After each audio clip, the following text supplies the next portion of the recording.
Вітаю, це новини громад. Далі коротко про події в околицях нашої області. У Солодковецькій ОТГ продовжують розвивати інфраструктуру. Нещодавно в селі Стрихівці провели освітлення. На часі будівництво водогону та ремонти зупинок. В тому році ми продовжили, вже 2 вулиці теж освітили. В цьому році ми провели 4 кілометри 700 метрів водогону. Плануємо ще зробити автозупинку, нову побудувати, також реставрувати стару зупинку. У Теофіполі планують реконструювати електричні мережі цукрового заводу.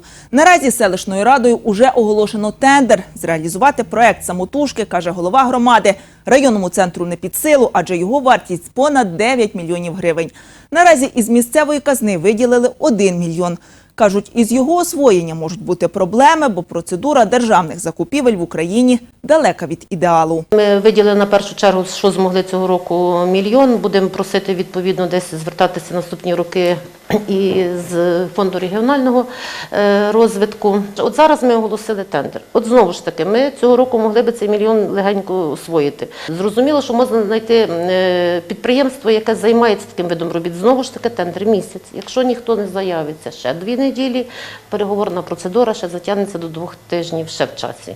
І якщо на жовтень, дасть Бог, все буде добре, ми вийдемо. Ну є, от все-таки це, я вважаю, що це трошечки проблеми, щось не дуже добре, можливо, скоротити ці терміни можна було. Селищна голова додає, через терміни, встановлені законодавством, наразі не можуть зробити і деякі дороги місцевого значення, кошти на які також виділили. Адже перший тендер не відбувся, потрібно оголошувати другий. До його завершення дорогу ремонтувати не можуть, а отже втрачають час. Ми могли б ці дороги вже відремонтувати в травні, і би люди вже до цього часу шофера їздили би, не били машини. А вийде, що ми тільки зможемо приступити в кінці серпня. Тому що поки заміряли, скажімо, визначилися з об'ємами, замовили документацію, оголосили тендер. Місяць тендер, ніхто не заявився. Повторний тендер 2 неділі, це вже 1,5 місяця. Тоді ми оголошуємо переговорну процедуру 10 днів. Прийняли рішення про намір укласти договір, оце 10 днів ще має бути. Тоді вже з ким укладаємо договір і ще 3 чи 5 днів воно ще має бути, тільки тоді, тобто ще ми цього не можемо робити, затягується дуже в час. Летичівська ОТГ готується до нового навчального року. Капітальні ремонти проводять у школах і у дитячих садочках. До прикладу, у Кудинському дошкільному закладі вікна та двері замінили ще до створення громади. Вже за часів ОТГ оновили харчоблок та їдальню. Цього року для кухні дитсадка придбають нову побутову техніку. Готуємося, звичайно, проводимо ремонти поточні. Прийде до нас 16 дітей на 1 вересня в садочок.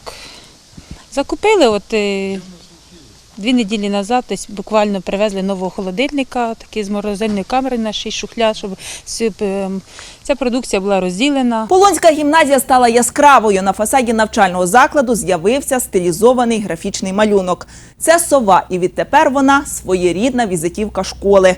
Саме цю птаху обрали неспроста. У гербі Полонської гімназії є зображення сови. Воно символізує навчання, проникливість та освіту. Тому й у школі вирішили птаху намалювати на фасаді. Роботи виконували волонтери. Там було зображення з плитки викладене з галстуками, таке комунізоване, скажімо правильно. Ми довго сперечалися, вирішили, що його варто закрити. А коли вже закрили, школа залишилась без обличчя, скажімо так. І почали на місці того, вирішили, як зробити по-новому. Підняли шкільні документи і знайшли, що на гербі школи є сова. У Славуті відкриють пам'ятник Тарасу Шевченку. Церемонію запланували на День Незалежності. А ось ідея створення монументу вперше з'явилася ще у 2007 році. Через ряд проблем скульптурну композицію виготовили тільки цьогоріч. Загальна висота об'єкту становить майже 3 метри. Матеріал виконання – бронза. На створення пам'ятника Славутська громада виділила 700 тисяч гривень. Це така скульптурна композиція, молодий Шевченко, але він якраз передбачений в такому ракурсі, що і бандура, і картина, і книга. Це така культурна композиція. І на День Незалежності ми рахуємо, що величезний вклад і Шевченко вклав в свій час, що в нас створена українська незалежна держава. Тому ми на 24 число прийняли рішення відкрити цей пам'ятник. А у Війтовецькій громаді продовжують святкувати. Нещодавно день народження відзначив центр громади. У День Незалежності в селі Кривачинці проведуть обжанковий фест. В ОТГ запланували не лише фольклорну програму, а й розваги та частування. Проте цим не обмежились. У селі влаштують показові боксерські бої. Усіх гостей та жителів громади чекають у сільському будинку культури. Це були усі новини громад. До зустрічі вже завтра на нашому телеканалі.